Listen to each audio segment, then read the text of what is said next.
யார் எப்படி ஆர்ப்பாட்டம் செய்தாலும் எந்த ஒரு கொடுப்பனவுகளும் அதிகரிக்கப்படாது. ஜனாதிபதி திட்டவட்டம். புலிகளின் தலைவரின் இல்லத்தை புனரமைக்க நடவடிக்கை எடுக்கும் அரசாங்கம், கொந்தளிக்கும் ஹெக்டர் அப்புகாமி.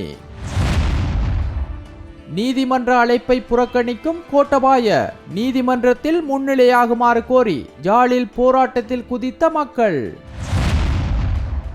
விசாரணைக்கு தனியாக வர பயத்தில் கூட்டம் சேர்க்கும் நாமல், சுனில் வட்டகள வெளிப்படுத்திய உண்மைகள். இலங்கை போக்குவரத்து சபையில் முதன்முறையாக பெண் நடத்துனர்கள் நியமனம், வரலாற்றில் புதிய மைல்கல்.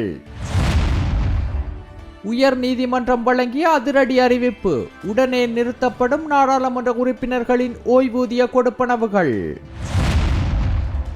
மாணவிக்கு பாடசாலையில் வைத்து ஆசிரியர் செய்த மோசமான செயல், மாணவி வைத்தியசாலையில் அனுமதி. அரசு ஊழியர்களுக்கு அறிவிக்கப்பட்டுள்ள அடிப்படை சம்பள உயர்வு முழுமையாக அமுல்படுத்தும் வரை இதர எந்த ஒரு கொடுப்பனவுகளையும் அதிகரிக்க அரசாங்கம் தயாரில்லை என ஜனாதிபதி அனுரகுமார திசாநாயக்க தெளிவுபடுத்தியுள்ளார். காண்டி மாவட்டத்தில் டிட்வா சூறாவளியால் பாதிக்கப்பட்ட மக்களை மீள குடியேற்றும் திட்டத்தின் கீழ் மத்திய மாகாண சபை மண்டபத்தில் நேற்று நடைபெற்ற நிகழ்வில் கலந்து கொண்டு உரையாற்றிய போதே அவர் இதனை தெரிவித்தார்.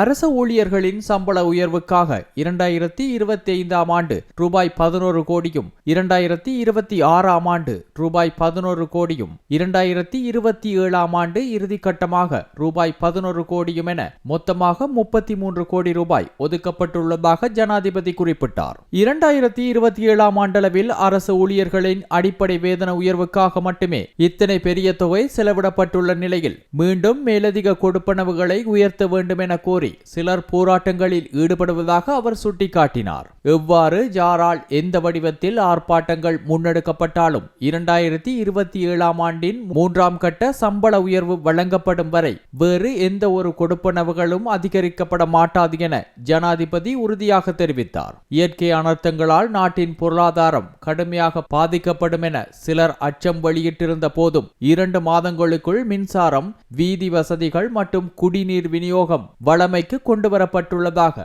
அவர் தெரிவித்தார். மேலும் சட்டவிரோதமாக ஈட்டப்பட்ட சொத்துக்களை அரசுடைமையாக்குவதற்கான சட்டம் ஏற்கனவே நிறைவேற்றப்பட்டுள்ளதாகவும் பயங்கரவாத தடை சட்டத்தில் திருத்தங்கள் மேற்கொள்ளவும் ஒழுங்கமைக்கப்பட்ட குற்றச் செயல்களை கட்டுப்படுத்த புதிய சட்டங்களை கொண்டுவரவும் நடவடிக்கை எடுக்கப்பட்டுள்ளதாகவும் அவர் கூறினார். பணச்செலவை தொடர்பாக குற்றங்களை தடுப்பதற்காக சர்வதேச தரத்திற்கேற்ப புதிய சட்டங்களை உருவாக்குவது குறித்தும் ஆலோசனைகள் நடைபெற்று வருவதாகவும் ஜனாதிபதி குறிப்பிட்டார். இந்த நாட்டின் சட்டத்திற்கென ஒரு எல்லை உள்ளது. அந்த எல்லையை யாரும் மீற முடியாது. அனைவரும் சட்டத்தின் கீழ்தான் இருக்க வேண்டும். நாங்கள் மேற்கொள்ளும் இந்த மாற்றங்கள் சிலருக்கு வேதனை அளிக்கலாம், ஆனால் அந்த வேதனை தவறு செய்பவர்களுக்கு மட்டுமே என ஜனாதிபதி தனது உரையில் வலியுறுத்தினார்.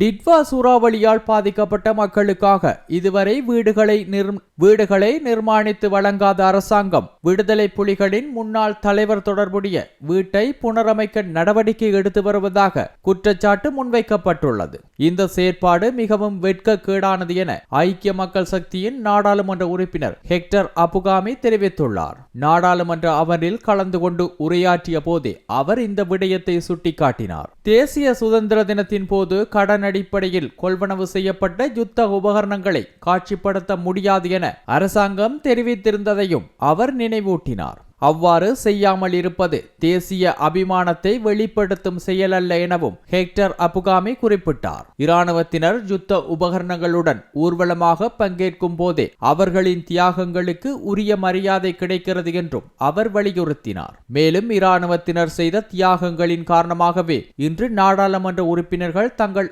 ஆசனங்களில் அமர்ந்திருக்க முடிகிறது என்றும் அவர் தெரிவித்தார். இராணுவத்தினரின் தியாகங்களை பற்றி பேச தயங்கும் இந்த அரசாங்கம் வெட்கமடைய வேண்டும் என்றும் அவர் கடுமையாக விமர்சித்தார். இதற்கிடையில் இந்திய கடற்படையினர் இலங்கையின் கடல் எல்லைக்குள் நுழைந்து இலங்கை கடற்தொழிலாளர்களை தாக்கியுள்ளதாக கூறப்படும் சம்பவங்கள் தொடர்பில் அரசாங்கம் இதுவரை எந்த ஒரு உறுதியான நடவடிக்கையும் எடுக்கவில்லை என்றும் ஹெக்டர் அப்புகாமி சுட்டிக்காட்டினார்.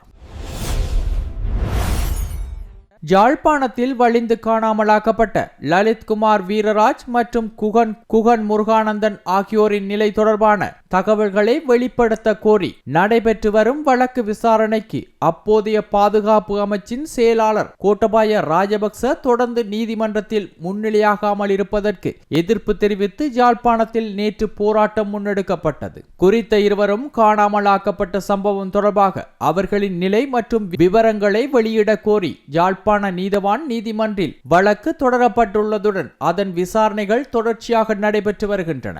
இந்த வழக்கு விசாரணைக்காக அக்காலகட்டத்தில் பாதுகாப்பு அமைச்சின் செயலாளராக இருந்த கோட்டபாய ராஜபக்ச நீதிமன்றில் நேரில் முன்னிலையாகி சாட்சியம் வழங்க வேண்டும் என நீதிமன்றம் உத்தரவிட்டிருந்தது. எனினும் யாழ்ப்பாணத்திற்கு வருகை தரும் போது தமக்கு பாதுகாப்பு அச்சுறுத்தல் இருப்பதாக தெரிவித்த கோட்டபாய ராஜபக்ச சார்பில் முன்னிலையான சட்டத்தரணிகள் இணைய வழி மூலம் சாட்சியம் வழங்க தயாராக உள்ளதாக நீதிமன்றத்தில் தெரிவித்தனர். இதற்கு பதிலளித்த வழக்கு தொடருனர் தரப்பு சட்டத்தரணிகள் கோட்டபாய ராஜபக்ச ஜனாதிபதி வேட்பாளராக அறிவிக்கப்பட்ட காலத்திலும் ஜனாதிபதியாக இருந்த காலத்திலும் யாழ்ப்பாணம் வந்து சென்றுள்ள நிலையில் தற்போது மட்டும் பாதுகாப்பு அச்சுறுத்தலை காரணம் காட்டி நீதிமன்றத்தில் முன்னிலையாகாமல் இருப்பது ஏற்றுக்கொள்ள முடியாது என சுட்டிக்காட்டினார். இதனைத் தொடர்ந்து கோட்டபாய ராஜபக்ச முன்வைக்கும் பாதுகாப்பு அச்சுறுத்தல் தொடர்பான விவரங்களை சத்திய கடதாசி மூலம் நீதிமன்றத்திற்கு சமர்ப்பிக்குமாறு நீதிமன்றம் உத்தரவிட்டது.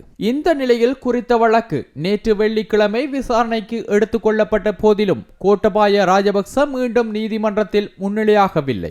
அதனைத் தொடர்ந்து இருதரப்பு சட்டத்தரணிகளும் எழுத்து மூல சமர்ப்பணங்களை தாக்கல் செய்யுமாறு நீதிமன்றம் உத்தரவிட்டு வழக்கை மார்ச் மாதம் 6ஆம் தேதிக்கு ஒத்திவைத்தது. இதனையடுத்து கோட்டபாய ராஜபக்ச நீதிமன்ற நடவடிக்கைகளை தொடர்ச்சியாக புறக்கணிப்பதற்கு எதிராகவும் வலிந்து காணாமலாக்கப்பட்ட அனைவருக்கும் நீதி வழங்கப்பட வேண்டும் என்பதை கோரியும் யாழ்ப்பாணத்தில் கவனஈர்ப்பு போராட்டம் முன்னெடுக்கப்பட்டது. போராட்டத்தில் கலந்து கொண்டவர்கள் செம்மணியில் மீண்டும் புதைக்க இடமளிக்க மாட்டோம், அனைத்து அரசியல் கைதிகளையும் விடுதலை செய், மேலதிக அடக்குமுறை சட்டங்கள் வேண்டாம், PTA உடனடியாக நீக்கு, அனைத்து இன மக்களுக்கும் சம உரிமையை உறுதி செய்யும் புதிய அரசியலமைப்பை உருவாக்க வேண்டும் எனும் கோஷங்களை எழுப்பினர்.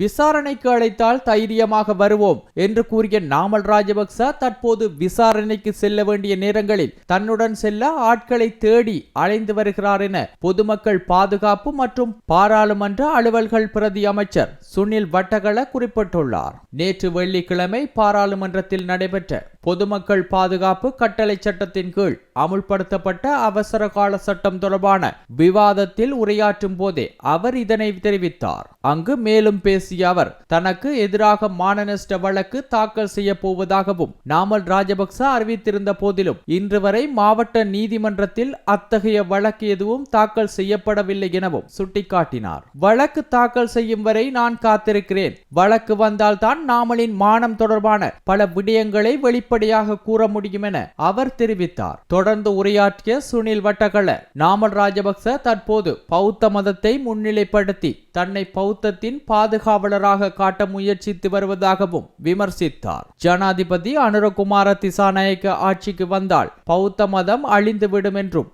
அரசியலமைப்பின் 9ஆம் உறுப்புரை நீக்கப்படும் என்றும் சிலர் அச்சம் ஏற்படுத்தியதாக அவர் நினைவூட்டினார். ஆனால் தற்போதைய ஜனாதிபதி பதவியேற்ற நாளிலிருந்து இன்று வரை பௌத்த மதம் உட்பட அனைத்து மதங்களுக்கும் சமமான உரிமை வழங்கப்பட்டு வருவதாகவும் மதத்தை அடிப்படையாக கொண்டு உருவாக்கப்பட்ட முரண்பாடுகளுக்கு சட்டத்தின் மூலம் உரிய நடவடிக்கைகள் எடுக்கப்பட்டுள்ளதாகவும் அவர் குறிப்பிட்டார். இத்தகைய சட்ட நடவடிக்கைகளையும் கூட சிலர் தங்களது இனவாத அரசியலுக்கு சாதகமாக பயன்படுத்த முயற்சிப்பதாக அவர் குற்றம் சாட்டினார். மேலும் பாதாள உலக தலைவர் கெகல்பத்ரே பத்மேவுடன் இருந்ததாக கூறப்படும் தொடர்பு குறித்து வாக்குமூலம் வழங்குவதற்காக நாமல் ராஜபக்ச சமீபத்தில் குற்றப்புலனாய்வு திணைக்களகத்திற்கு அழைக்கப்பட்டிருந்தார் என்றும் அவர் தெரிவித்தார். அந்த சந்தர்ப்பத்தில் பெரும் பரிவாரத்துடன் குற்றப்புலனாய்வு திணைக்களகத்துக்கு சென்ற நாமல் ராஜபக்ச வாக்குமூலம் அளித்த பின்னர் 323 கொள்கலன்கள் எங்கே என கேள்வி எழுப்பியதாக சுனில் வட்டகள சாடினார். விசாரணைக்கு அழைத்தால் தைரியமாக வருவோம் என்று கூறியவர் இப்போது விசாரணைக்கு செல்லும் போதெல்லாம் ஆதரவாளர்களை தேடி அலைந்து வருவதாகவும் அவர் கடுமையாக விமர்சித்தார். இலங்கை போக்குவரத்து சபையின் வரலாற்றில் முதல் முறையாக 19 பெண் நடத்துனர்கள் நேற்று நிரந்தர சேவைக்காக இணைந்து கொள்ளப்பட்டுள்ளனர். இதனைத் தொடர்ந்து கொழும்பு மாகும்பர பல்நோக்கு போக்குவரத்து மையத்தில் நேற்று காலை நடைபெற்ற உத்தியோகபூர்வ நிகழ்வின் போது புதிதாக நியமிக்கப்பட்ட பெண் நடத்துனர்களுக்கு நியமன கடிதங்கள் வழங்கி வைக்கப்பட்டன. இந்த நிகழ்வில் ஊடகத்துறை பிரதி அமைச்சர் கௌசல்யா ஆரியரத்ன, கொழும்பு மாவட்ட நாடாளுமன்ற உறுப்பினர் சமன்மலி குணசிங்க மற்றும் இலங்கை போக்குவரத்து சபையின் தலைவர் சஜீவ கனகரத்ன ஆகியோர் கலந்து கொண்டு சிறப்பித்தனர். நிகழ்வில் உரையாற்றிய பிரதி அமைச்சர் கௌசல்யா ஆரியரத்ன, போக்குவரத்து துறையில் பாலின சமத்துவத்தை உறுதி செய்யும் நோக்கில் இந்நாள் ஒரு வரலாற்று முக்கியத்துவம் வாய்ந்த நாளாகும் என குறிப்பிட்டார். மேலும் போக்குவரத்து அமைச்சர் பிமல் ரத்நாயக்க பொறுப்பேற்றதிலிருந்து போக்குவரத்து துறையில் பெண்கள் எதிர்கொள்ளும் துன்புறுத்தல்களை குறைப்பதற்கும் அவர்களுக்கு சம வாய்ப்புகளை வழங்குவதற்கும் பல்வேறு நடவடிக்கைகள் முன்னெடுக்கப்பட்டு வருவதாகவும் அந்த முயற்சிகளின் ஒரு பகுதியாகவே இந்த நியமனங்கள் இடம்பெற்றுள்ளன என்றும் அவர் தெரிவித்தார். இந்த வரலாற்று சிறப்புமிக்க நிகழ்வின் போது புதிதாக நியமிக்கப்பட்ட பெண் நடத்துனர்களுக்காக விசேடமாக வடிவமைக்கப்பட்ட புதிய சீருடைகளும் அறிமுகப்படுத்தப்பட்டன.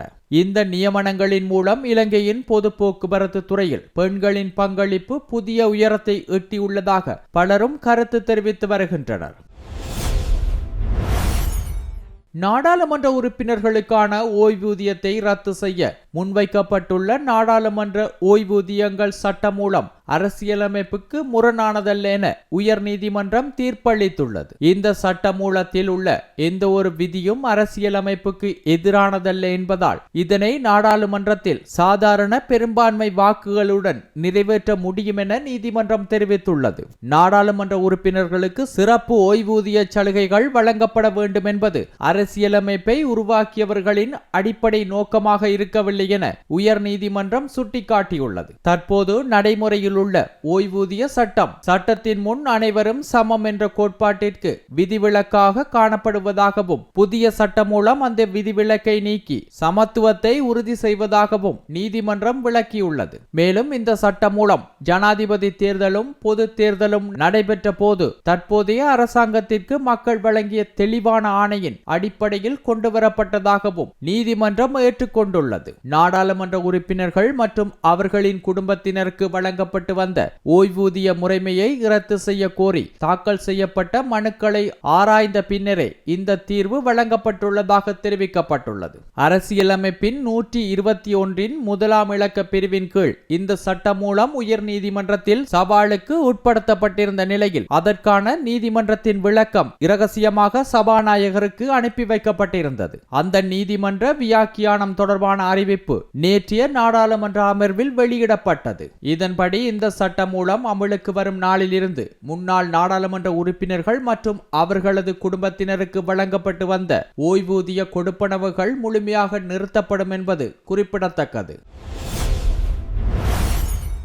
நுவரெலியா கல்வி வலயத்திற்கு உட்பட்ட நானுஓயா நகரில் அமைந்துள்ள பிரபல பாடசாலை ஒன்றில் ஆசிரியர் ஒருவர் மாணவியை கடுமையாக தாக்கியுள்ளதாக பெற்றோர் குற்றம் சாட்டியுள்ளனர். இந்த சம்பவத்தில் படுகாயமடைந்த தரம் 8 கல்வி கற்கும் மாணவி மேலதிக சிகிச்சைக்காக நுவரெலியா மாவட்ட பொது வைத்தியசாலையில் அனுமதிக்கப்பட்டுள்ளார். கடந்த 5ஆம் தேதி பாடசாலையில் இந்த சம்பவம் இடம்பெற்றதாக தெரிவிக்கப்படுகிறது. சம்பவத்தன்று மாணவி நானுஓயா ஆரம்ப வைத்தியசாலையில் சிகிச்சை பெற்ற பின்னர் வீட்டிற்கு அழைத்து செல்லப்பட்டிருந்தார். ஆனால் அதன் பின்னர் நேற்று அவரது உடல்நிலை மோசமடைந்ததை தொடர்ந்து பெற்றோர் மீண்டும் அவரை மாவட்ட பொது வைத்தியசாலையில் அனுமதித்துள்ளனர். தொடர்ந்து தலைவலி, தலைச்சுற்றல், குமட்டல் மற்றும் உடல்வலி அதிகரித்தமை காரணமாக மருத்துவ கண்காணிப்பில் அவர் வைக்கப்பட்டுள்ளார். பாதிக்கப்பட்ட மாணவி தெரிவித்த தகவலின் அடிப்படையில் குறித்த ஆசிரியர் அடிக்கடி மாணவிகளை கடுமையான வார்த்தைகளால் திட்டுவதும் உடல் ரீதியாக தண்டனைகளை வழங்குவதும் வழக்கமாக இருந்ததாக கூறப்படுகிறது.